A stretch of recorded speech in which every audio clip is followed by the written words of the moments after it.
Varga Pista bácsi a helyi ilyenkor. A felbaszott drága cuccokkal dobál meg. Én fasz, tudod mi vagy te, egy nagy ebenguba? Ebenguba a kurva anyád! Használtak volna gumit, mikor toltak! És így lettek kétszer rasvinyom. Jaj, kisfiam Bendegúz, miért gépezel annyit, inkább tanuljál, mert előbb-utóbb elvisz az ördög. Hiszen tanulnék én, anyám, de tudod, nem játsszak ki saját magát az Assassin's Creed.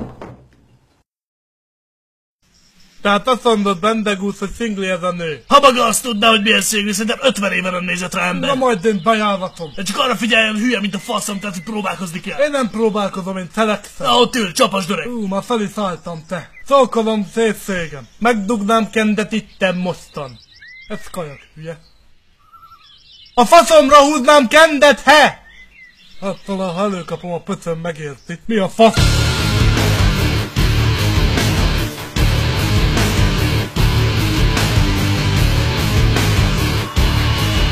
Hát milyen szolgáltatás ez?